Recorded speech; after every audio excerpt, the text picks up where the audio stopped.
So I believe that we are now live. So I would like to welcome everyone. Good evening. Welcome to the Jewish Chronicles month-long birthday celebrations of Israel in partnership with the Israeli Government Tourist Office. My name is Debbie Rose. I'm the Commercial Director at the Jewish Chronicle, and I'd like to thank you for spending your evening with us tonight. So far, we've experienced the delight of both Israeli food and wine culture, and tonight, in association with the Tower of David Museum, we bring Jewish heritage to life, your history, our future. Before I hand over to our guest speakers, I just want to give them both a formal introduction, and please excuse me for reading from my paper. I just want to make sure I get all the facts correct, and do excuse any of my pronunciations. Eilat Lieber has been the Director and Chief Culture Curator of the Tower of David Museum for the past 8 years. She is also the chair of the Jerusalem Forum of Cultural Institutions. Eilat's romance with the ancient stones of Jerusalem Citadel actually started when she headed up the education department of the Tower of David Museum between 1990 and 2001. Since 2012, Eilat has been the driving force behind changing the image of the Tower of David Museum, making it a leading cultural institution and the platform for contemporary expression of art and design in Jerusalem, and has seen the visitors' attendance double. She is now leading the renewal and conservation of the Tower of David Museum. I'd also like to welcome Caroline Shapiro, who is the Director of International Public Relations and Strategic Communications at the Tower of David Museum, and has been telling the stories of the Jerusalem and Citadel with passion for over a decade. She has also worked on projects for the City of Jerusalem, as well as national projects for the Ministry of Tourism in Israel, and is extremely excited to know that tourists will be allowed back to Israel next month. I will now like to hand over to them both to take you on a trip through the walls of the Tower of David Museum. Thank you. Thank you so much, Debbie.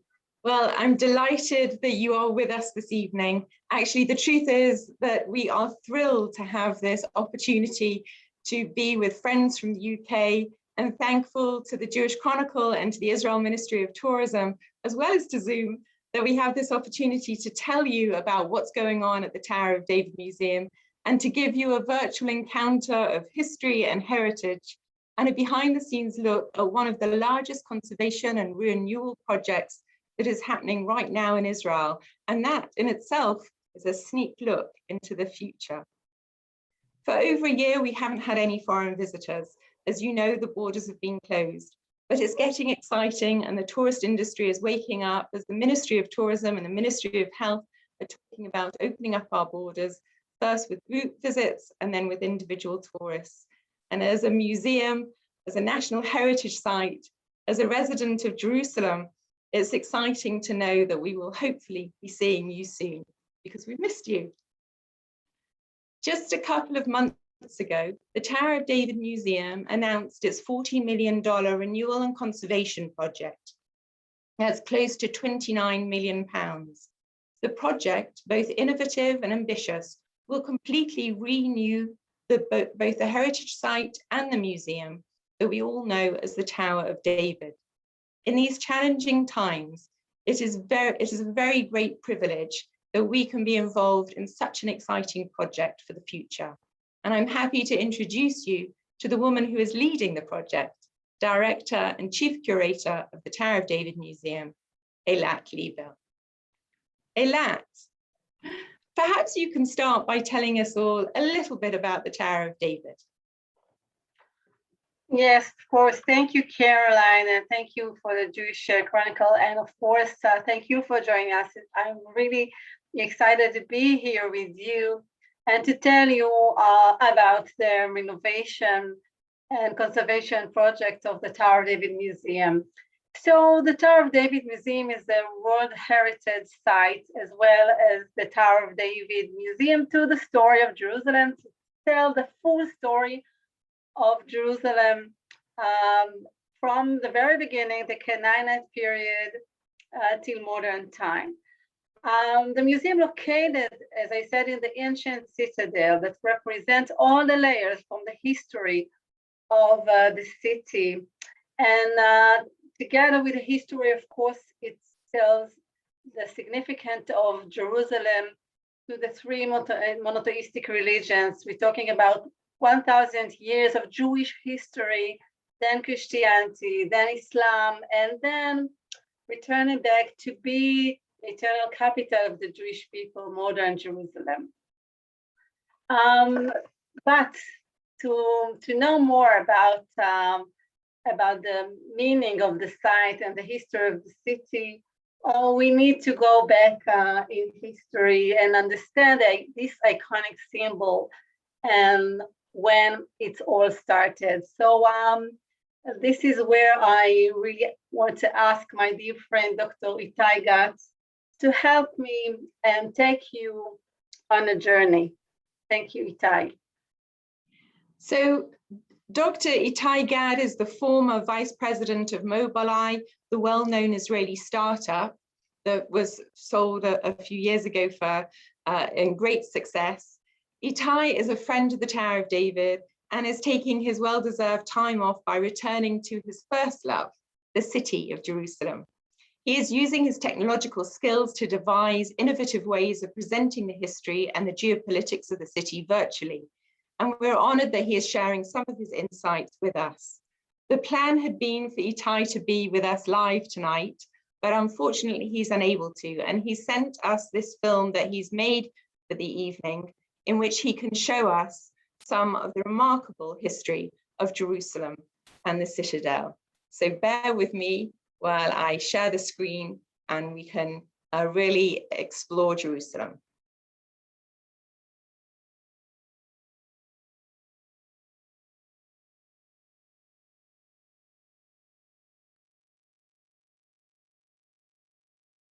So, in order to understand where it all began, we must start with the big picture. From high above in space, you can see that the land of Israel is the meeting place of Europe, Asia, and Africa. On our way down, we see the Mediterranean on our left, over here, the Dead Sea to our right.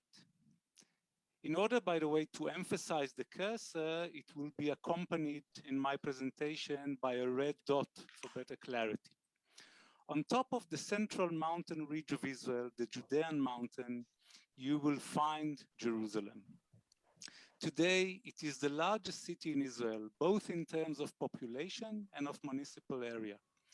Looking carefully at the city, you will see a black rectangular area here. This is the old city of Jerusalem, less than 1% of the city today. Still, the story of Jerusalem for most of the recent 4,000 years were contained within this area of only 1 square kilometer. So let us get a closer look at this place. Removing the current city from our view and concentrating on the historical part of Jerusalem, we see a city whose landscape consists of 2 hills, the western and the eastern. The Canaanites built their city on the eastern hill over here 4,000 years ago. They did that because they have a constant source of water marked here with a blue circle. The riverbeds around that city protect the Canaanite city from 3 sides, and therefore it was logical to extend that city in this direction. I'm following up the hill, and this is exactly what happened in this place 3,000 years ago when King David conquered Jerusalem and made it his capital. This is also the place where King Solomon built the first temple of Judean kingdom on what is now Temple Mount. Here. This sacred place needed extra protection, and this is where the Western Hill came into play. The Western Hill is much higher, and the mountaintop is flatter, as you can see here, optimal for settlement and for improved security. As you can see, the hill is protected by a deep riverbed over here and a shallow one that you'll see in a minute over here. At the crossing point between those riverbeds, you will find the Citadel here. Look at the strategic location of this spot. From here, you can look over the entire ancient city. And fortification built here in the place that is known today as the Tower of David Museum would tower above any enemy attempting to capture Jerusalem. By the way, from this angle, you can also see how Jerusalem dominates the entire mountain all the way to the Dead Sea that you can see not so far ahead in the distance. So now that you are familiar with the topography of the area, you will be able to appreciate the strategic advantage that you will of the Tower of David through the generation. We are now hovering 20 meters above the Tower of David. Please notice the red marker over the Tower of David here. This will be our sign from now on. See below us Jaffa Gate, which was mentioned before. It is the main entrance to the old city. You can easily see that whoever controlled the tower also overlooked the gate and can determine who will enter the city and who will stay out. We are now circling around the Tower of David and are able to see the modern neighborhood of Jerusalem built from the 19th century and on. Here is the famous King David Hotel. Behind it, here, you're able to see the YMCA Tower. This 3D view of Jerusalem is provided by an Israeli company called Simplex Mapping. The first stage that was carried out in order to produce this map relies on aerial photography using high-resolution camera. The next stage in this innovative technique involved computing a depth map from these images using sophisticated state-of-the-art technology. This map is amazingly accurate, as the position accuracy of every object in Jerusalem is merely 2 to 3 centimeters. The final stage in preparing this view involves placing the images that were recorded before on top of the depth map so that we may see Jerusalem from the air, just as if we were floating above it in a transparent aircraft. Have a look at the towers of the Christian quarter of Jerusalem, which is directly in front of you. It is possible to see every fine detail in them. So now I'm going to stop the rotation and show you a few places of interest in this magnificent city, and starting, of course, with, a place nearby, which is the Holy Sepulchre over here with its 2 domes, and you see how close they are to the Tower of David. The technology that Simplex developed allows not only the review of buildings and streets, but also to see the landscape around Jerusalem. And what you see here at the background is the Hebrew University on Mount Scopus. And over here, you see Mount of Olives, and underneath, the golden Dome of the Rock glitters on Temple Mount. If we get a little bit closer, we will be able to see here also the Western Wall. Now it comes into focus, known as the Kotel. Getting back towards the Tower of David show you how close we are to all of these historical sites.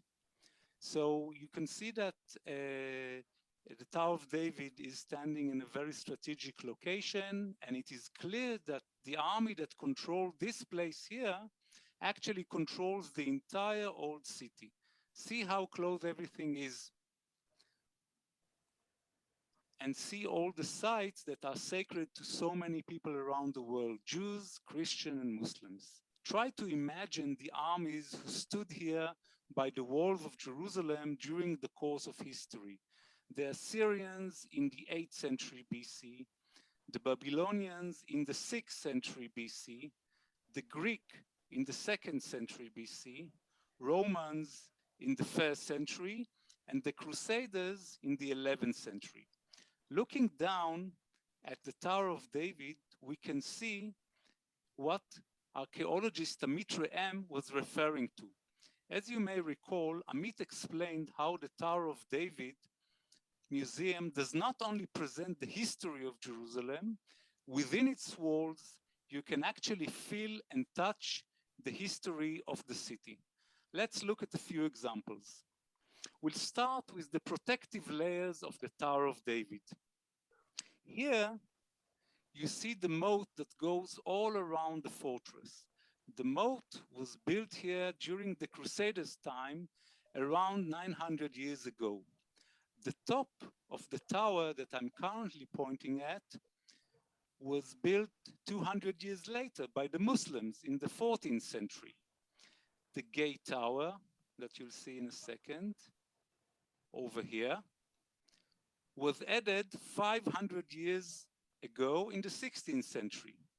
So now let's continue and take you now to the inner courtyard of the Citadel, where you're able to see here this round shape, which is the base of a Muslim tower from the 8th century. Just adjacent to that here, you see a wall that was erected here 2,200 years ago during the period of the Second Temple. And if I'll continue to move my view a little bit here, you will be able to see one of the symbols of Jerusalem, the minaret, which serves the muezzin, calling the people to come and pray, that was erected here in the beginning of the 17th century. Interesting to say that since the 19th century, this minaret is one of the best known symbols of Jerusalem. In order to have a closer look at the next fascinating building inside the Tower of David, I suggest that we'll take a seat just here. So we are now sitting in the chairs placed here for viewing the incredible night spectacular projected on the walls of the museum in the evenings.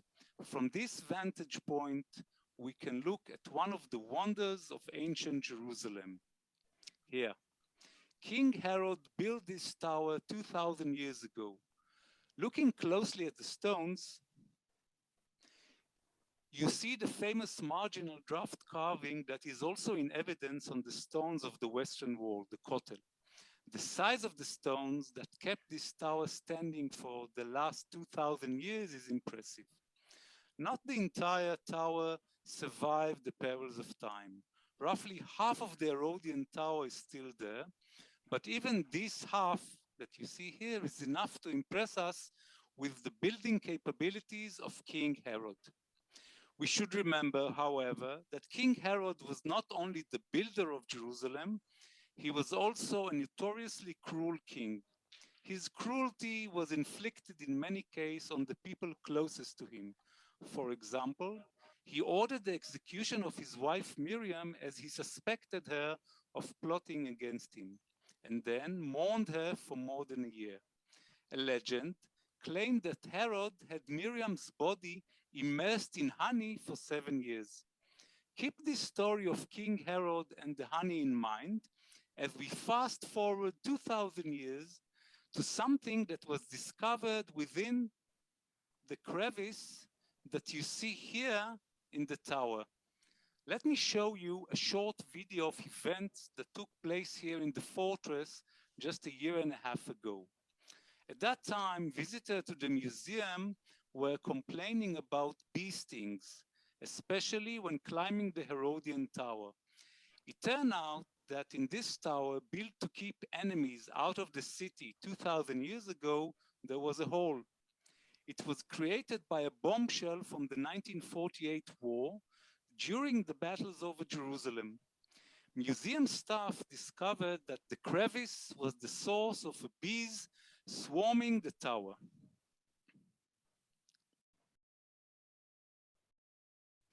A volunteer organization called Bee Red Cross was called to help remove the bees. You can see them here putting on protective gear and preparing for the descent. They had to rappel from the Herodian Tower in order to get to the beehive to have a look inside. Here is Gal rappelling down to the hole. You can see the Herodian Tower as was visible for us from the seats. Here is what they found within the crevice: a complete beehive and a honeycomb. The beehive consisted of more than 25,000 bees. What we can see now is the careful removal of the beehive in order to relocate it safely to another location where the bees will continue to thrive.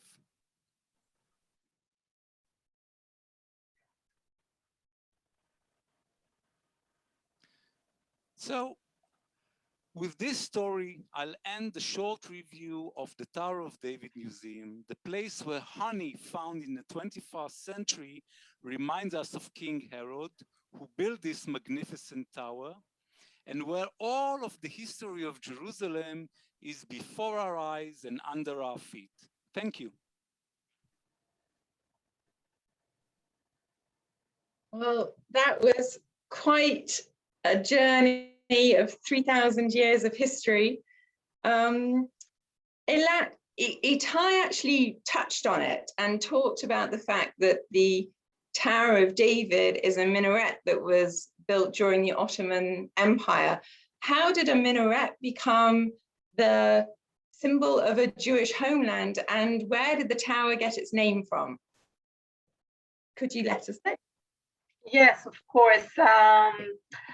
You're probably curious to know this secret because, as you know, we know from modern archaeology, King David, the biblical king and the king who established Jerusalem as the capital of the Jewish people, probably built his city southern than the Citadel, and actually right near the Western Wall under the hill. So why the Citadel called Tower of David? It's a good question. So let's see the Tower of David. You probably know if you visited Jerusalem or you know the symbol. Actually, it was built during the 17th century by the Ottomans as the minaret of an ancient mosque. As you know, King David considered as a prophet in Islam, and the Muslims who built their citadel also right here built the mosque and call it Mehrab Nebi Daud, which means the mosque of King David. But this is the ancient Tower of David, the Herodian Tower with the flags on the top. You just saw it in Itai's film.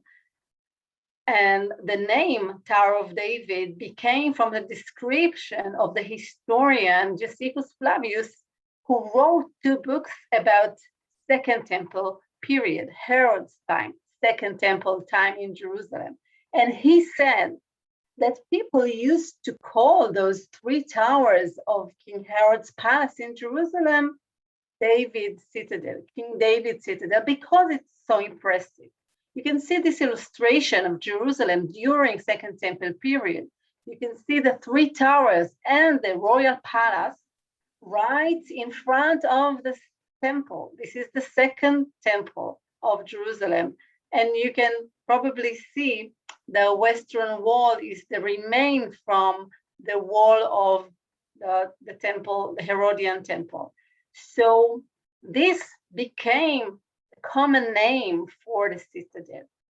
And during the 16th century, the Ottomans conquered Jerusalem. During the 17th century, they added this minaret. Now the name moved from the ancient tower. You can see it on the Crusader King's royal seal, for example.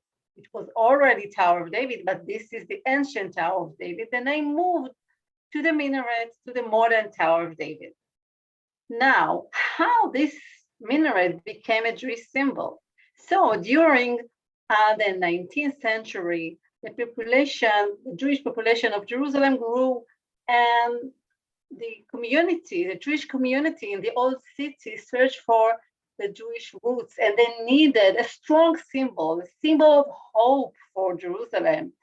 So it was just there, this impressive symbol. So you can see it on many ritual objects like mezuzot, like prayer books, and it became also a Zionist symbol when Theodor Herzl, the visionary of the future state of Israel, visited Jerusalem. He wrote in his diary these beautiful words: Jerusalem wrapped in a thin veil of moonlight, with its wonderful skyline made a tremendous impression on me.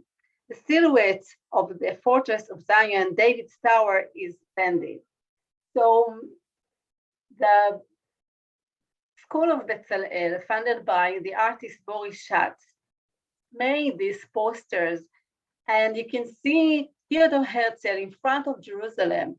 And Boris Schatz and his students adopted this tower as the symbol of Jerusalem. They wanted Jerusalem to be strong and powerful, just like Tower of David. And you can see it actually all over Jerusalem, symbols and artifacts, as I said, Jewish and Israelis. And of course, this is the menorah. You can see again the Tower of David. And with the establishment of the State of Israel, it became a national symbol of Jerusalem, of Israel, just like the flag and just like IDF. And after 67, it became the Six-Day War. It became the symbol of the unification of Jerusalem. And it's still the symbol of united Jerusalem between East and West. And of course, the powerful and beauty of the symbol of beautiful symbol of Jerusalem is still the Tower of David. So today, the Tower of David is the gateway to the old city of Jerusalem, standing at the Jaffa Gate.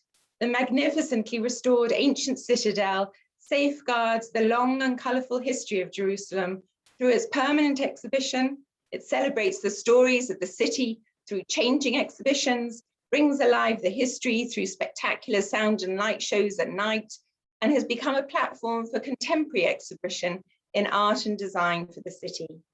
But being British, you might be interested to learn that the first museum was established in the grounds during the British Mandate under Sir Ronald Stores. In fact, Israel's national artist, Reuven Rubin, had his first exhibition here nearly 100 years ago. And the British connection continued. And the lead donor for the original establishment of the Tower of David Museum that opened in 1989 was Dame Vivian Claw-Duffield and the Claw Israel Foundation.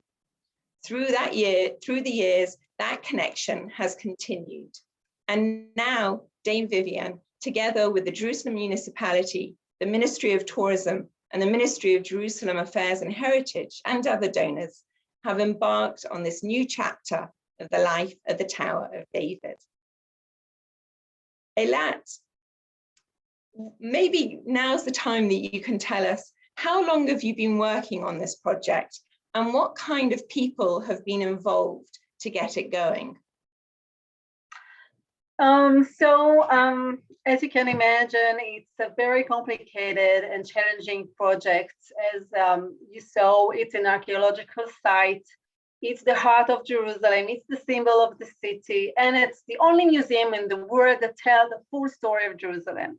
So we need a team of experts, just like architects, designers, curators, historians, and preservation experts. But we're lucky to have, of course, all the team on board, and we are all feel honored to be part of this project. Who were the first people that had to come in? First of all, it's the architects and designers and the curators, and we as all storytellers, we must preserve the beauty of the past, but build an update museum for the next generation. But before we show you more about that, we actually have to find out who put, if we're putting down new foundations, then who put down the foundations beforehand. So Absolutely. I think maybe now we'll let you meet Amit Re'em on site. We have been doing excavations throughout the museum as part of the project. And Amit is the regional archaeologist for the Israel Antiquities Authority. And I'm going to share a film with you that we filmed earlier. Just one moment.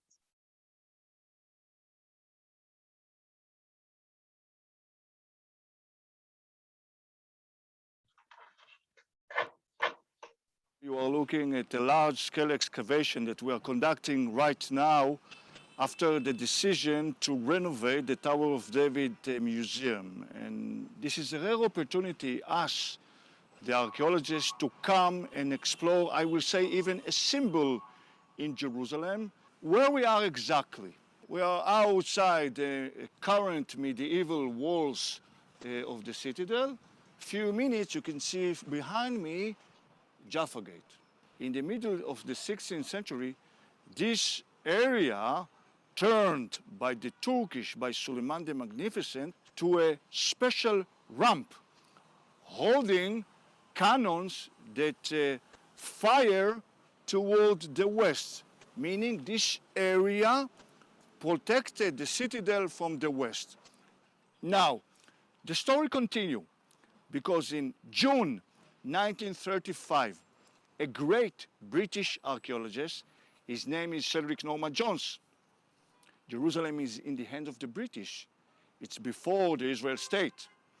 Now he decided to open half of this ramp, the southern part, and explore and conduct archaeological excavation.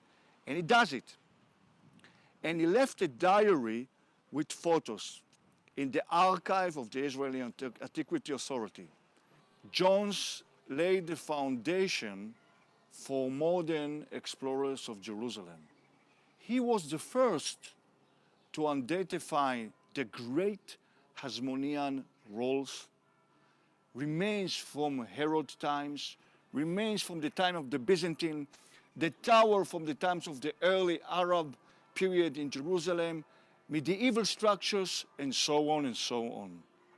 Jones, in his excavation on 1935, used classical archaeology. He searched for coins and ceramic, which enabled him to date all these systems of walls and fortifications to the time of the Crusader. But we are doing something else. You know, more than 15 years pass, maybe more than half a century. We are using carbon dating. Between the stones of the fortification, there is a cement and chalk and charcoal. We collect it very meticulously and systematically, and we analyze it together with the well-known Weizmann Institution in Rehovot. Doing so, we could date the stone, the mortar, and we could scrutinize even more precisely the dates of Jones. So in a way, you have here all the system of how archaeologists in Jerusalem think and operate, and how are using my predecessor materials.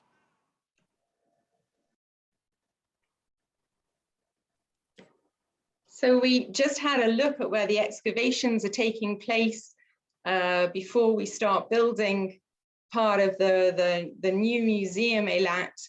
What really triggered, spearheaded this enormous project? Yes, so when I was appointed about 8 years ago, I was a curator and I worked all over the country and different museums tell the story of the history of the land of Israel. But I came to my family and I told them that I was appointed, and then my youngest son came to me and said, "Mom, I can't believe that you're going to work in that boring museum." I said, "Do you think that the Tower of David is boring museum?" He said, "Yes, Mom, history is boring, let's face it." And that was the point that I saw the challenge. I understood that we must engage the young generation especially, but all our visitors, engage them with the story, with the content, and we must find new language to tell this story. And we must search for technology and for talented people and applications and artists to make the history come alive. This was the mission. If I show a picture of back to a picture that Itai showed us of the whole area of the Citadel and the Jaffa Gate area, perhaps you can talk us through the changes that are going to take place. Yes, let's see it. You must understand that the Citadel was built as the fortress of the old city of Jerusalem. This was in the past. Actually, Jerusalem has changed, and especially in the last 2 decades. The main street, the Fifth Avenue of Jerusalem is the Mamilla Mall that connects east and west, the modern city with the old city of Jerusalem.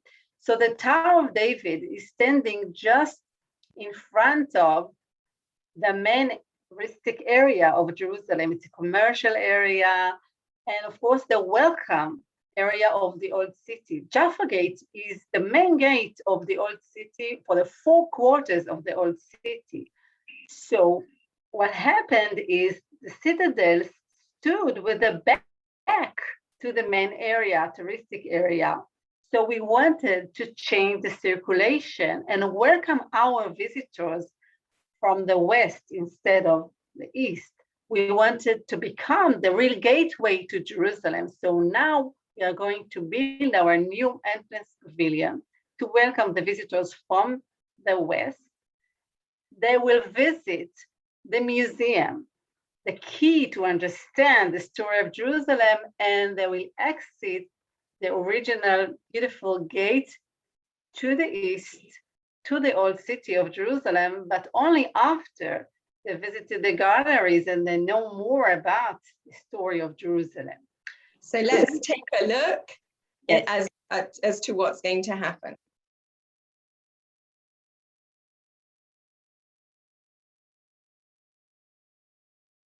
The new entrance pavilion, designed by the award-winning architectural firm Kisle, is a sunken 2-story glass-enclosed building that blends seamlessly into the historic architecture of the Tower of David. It will include a new visitor center and ticketing office, and a contemporary exhibition gallery, the only contemporary gallery in the Old City area. Outdoors, there is a terraced cafe, facilities that are available for the general public, and for the first time, there will be a shady sitting area at the entrance to the Old City. Leaving the entrance building, we can go into the main courtyard. We are upgrading the museum galleries and creating a new permanent exhibition, adapting the infrastructure for the 21st century. We are laying new cables and infrastructure for the interactive and digital exhibits that will be included in our new exhibition. The ancient guard rooms will be converted into galleries that will contain displays, exhibits, and the latest technology. 21st century technology, including fiber optic cables and advanced audiovisual equipment, are being installed without harming the ancient stones. The new exhibition will rely on traditional exhibits as well as on technologically advanced and interactive displays. Our team of architects, designers, and curators will be using immersive techniques to tell the story of Jerusalem, both chronologically and thematically. Objects and artifacts will also be part of the display, blending the old and the new. The exhibition also deals with themes that explore the unique heritage of the city and the reason it is so important to world civilization. The conservation of the citadel itself is a major part of the renewal project. Expert conservationists examine every stone in the citadel for damage and are using traditional mortars to repair any cracks.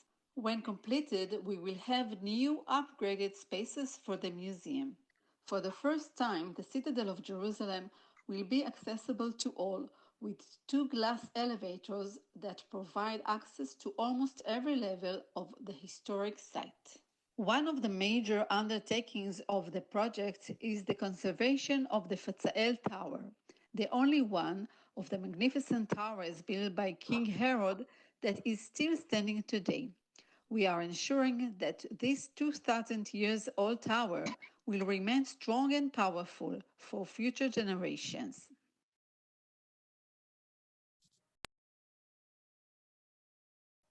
Oh, excuse me 1 second.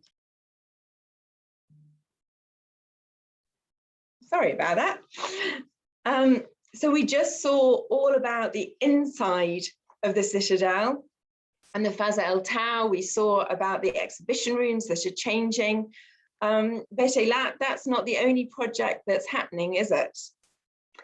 No, we want to take you to the upcoming project, still in planning stage, but very, very exciting.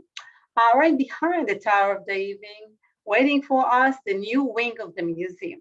Now, talking about King Herod's palace in Jerusalem, it was a big question. Where is the rest of the palace? We know about the towers. We found a beautiful ancient pool, swimming pool, but where is the palace? So our archaeologists dug by hand for many years to find the remains of the palace.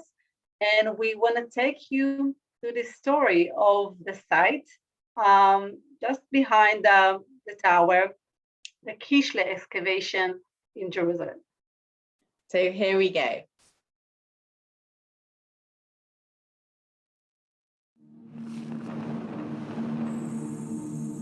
Deep within the ancient walls of Jerusalem, a story has waited 3,000 years to be told.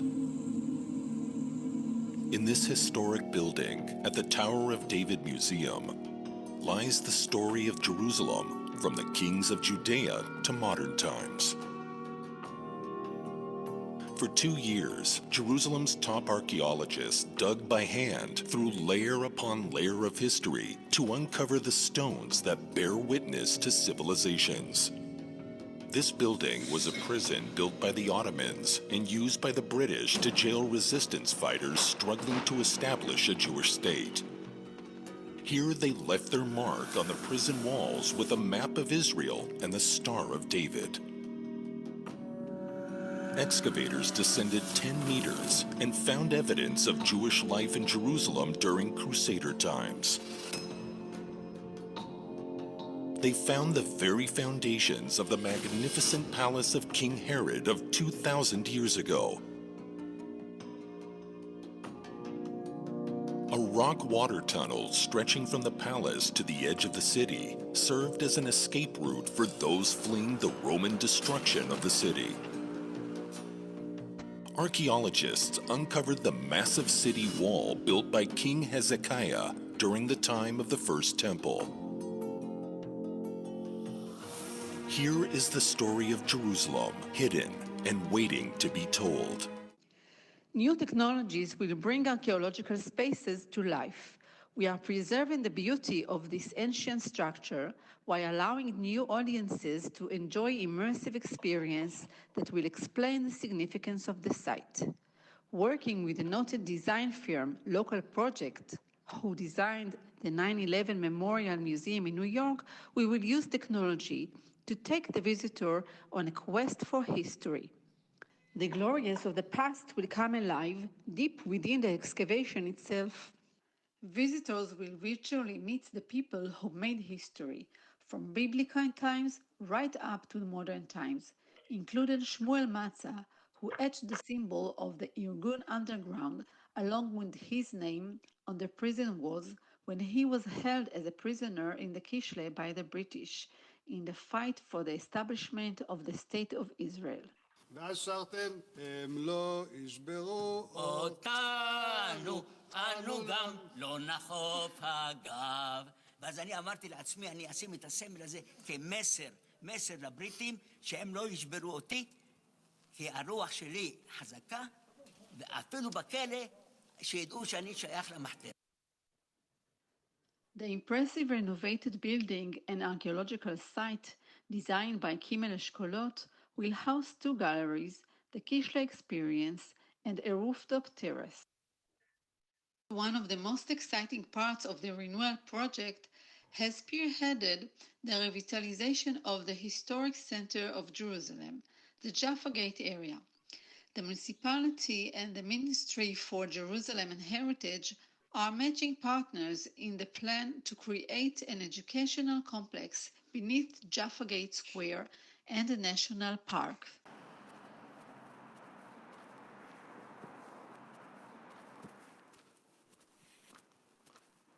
We're standing underneath the main road that connects the city center of Jerusalem with the southern neighborhoods. This road was built around 20 years ago. It was hanged on pillars just above this magnificent space, a space which is full of rich archaeological and historical stories, aging from the Roman era to the Byzantine era. Just at the back, we have the Byzantine bathhouse, which has a very, very impressive remaining walls. Just at the bottom, going very deep down under the road, there are remains of a Byzantine commercial street, a street that used to be one of the entrances to the Roman city. These large pillars which supports the road above us actually created a huge space that we can use, such as education wing for the museum, a big auditorium which will have a beautiful view of the old city of Jerusalem. So this gap actually between the road and the old walls, which was neglected, it is a part of the national park which surrounds the old city. And this project will actually revive this space as a very welcoming public space, public open space. Visitors will be able to enter the old city through this new complex. On the bigger scale, one of the main goals of this project is to connect the entrance of Yafo Gate with Teddy Park, which is just to the west-south of the old city, and actually enabling a new accessible way for tourists which will come through the park, through the excavated Byzantine street, the Byzantine bath, the new hall of Tower of David, and then up through a new elevator to Jaffa Gate and to the old city. There is no other project like this, I think. It's a once of a lifetime opportunity for an architect to be involved in such an environment. It has an enormous potential of actually changing the city. This project requires a lot of creativity, but I think that above all, a lot of sensitivity. And of course that I feel overwhelmed every time I'm here. And it's a big opportunity for me to be part of this team, and which hopefully will have this impact of the new entrance to the old city.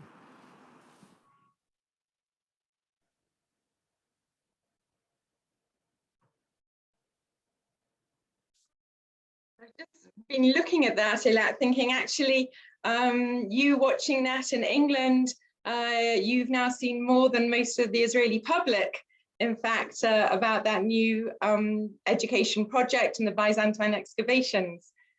We wanted to create the possibility for questions. So I'm passing over to Eilat, And Debbie, if you have any questions. Yes, I've got quite a number of questions that have come in throughout the evening. So first of all, thank you so much, both of you. It was extremely interesting.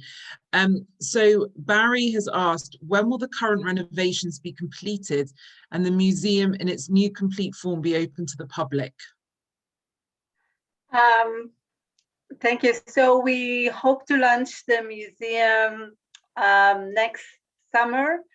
It's a year from now, and we hope that till then the borders actually will lift, and you will be able to visit Jerusalem and see the update museum. Thank you. Laura asked, was the hole in the tower covered with some netting or something to prevent the nesting of other animals, more bees or birds, etc., after the bee removal? I think that goes back to the beginning of the show. We realized that the Tower of David is not only archaeological site and a museum, but it's kind of ecological important area for animals and plants. And we also brought experts, and we're going to keep the birds, the bees, and the plants, and we even changed some plants to keep this ecosystem of the nature of this area. That's great to hear. Now, please excuse my pronunciation. Martin has asked, when or if is Dale Chihali exhibiting again? Oh, yes.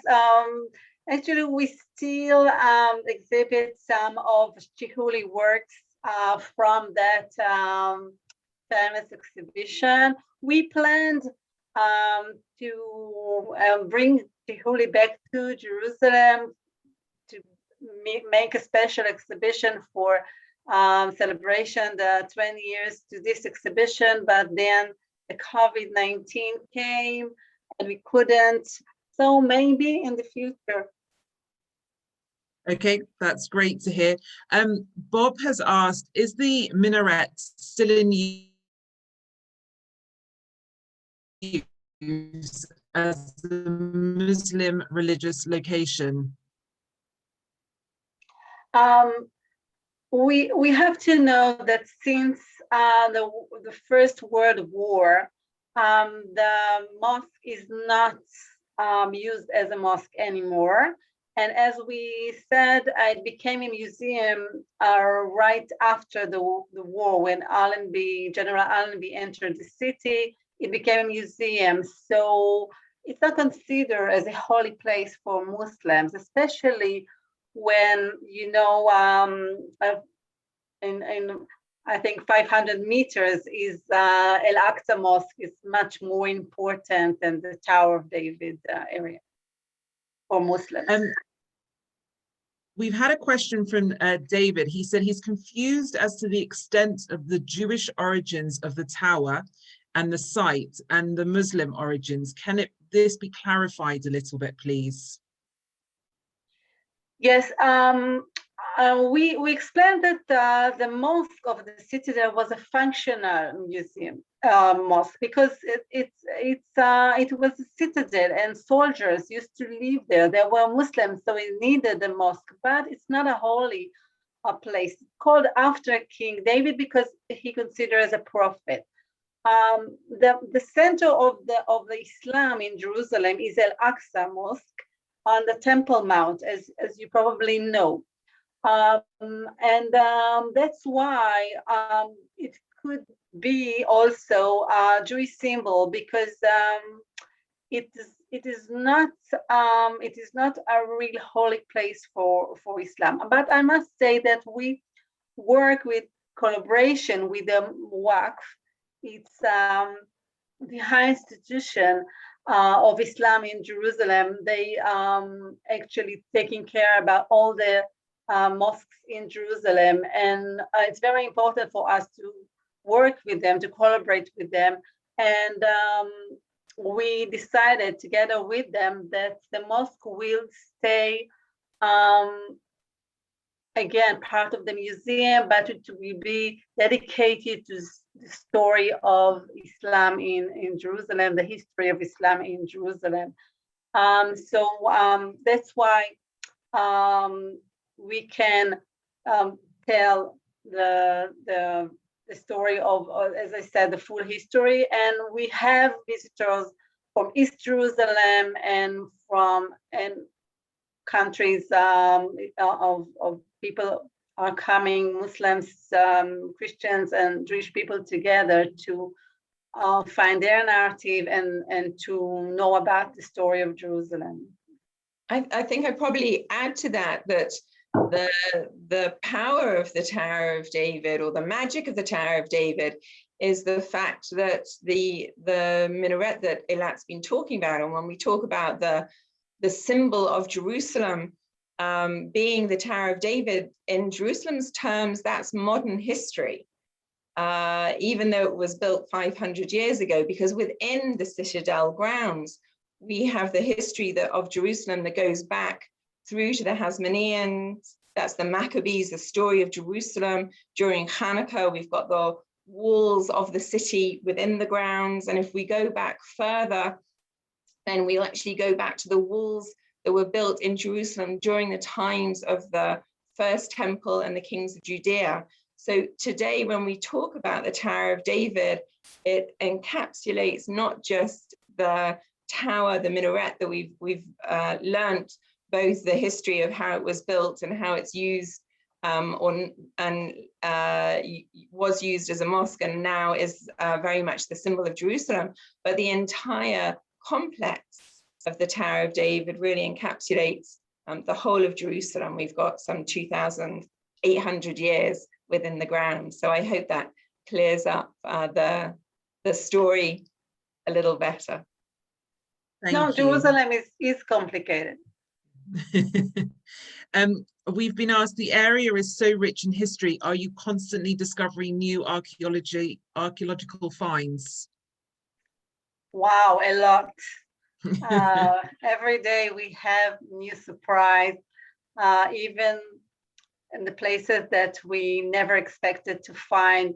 We have beautiful ancient coins and ceramic and many other finds that we hope to show in our new exhibition. I asked Eilat actually when we started the excavations if she was hoping to find something very special in the excavations, you know, a huge new discovery. And Eilat, your answer made me smile. Maybe you'd like to tell that answer to everyone listening here tonight. If I remember, it was unless it's going to be King Herod's palace, silver and gold, so I hope not to find anything. Because of course, if we were to find something within the excavations now, then the building would have to be put on hold. But the smaller things have been found. As you said, a coin was recently discovered that dates back to the Second Temple time period. And we opened up a storage room, and the tables and the chairs were taken out of the storage room, and there was a back wall that started to be cleaned up, and they realized that it was a temporary wall, and they tore that down and they dug a little more, and the archaeologists found a huge tunnel that was part of a sewage system that led out, in fact, of the Citadel. It could have been also an escape tunnel from over 1,000 years ago, and it had been, you know, within the museum as a storage room for the best part of 30 years without anyone knowing the secrets behind it. Yes, I also can tell you about jewelry. We found a beautiful glass bracelet from the Byzantine period, light blue with nice shapes. So there's a lot to see in the museum. We hope that you will be able to come soon and see all the new things in the Tower of David Museum. I think we've had a few other questions, but I think we're coming to the end of this evening. What I would like to, though, just read is someone has written what a lot of people have written, and that is, thank you for this wonderfully presented, excellent tour. The plans look magnificent. Hopefully we'll all get back to normal very soon, and you can complete this promising project and welcome many, many visitors to the museum, to Daraba. And that's really from all of us. Thank you so much, both of you, for taking the time. Thank you, everyone who's taken the time this evening to partake in this. It's been a great, great opportunity to see and feel, and please God, we can all come and visit in person very, very soon. Thank you so much, Debbie, and thank you everyone for joining. Thank you. Thank you, David. Thank you, Caroline. Thank you for joining us, and hope to see you soon in Jerusalem. We wish you good health, and we wait for you here in Jerusalem. Amazing. Guys, thank you. And thank you everyone for joining us this evening. Be well. Take care.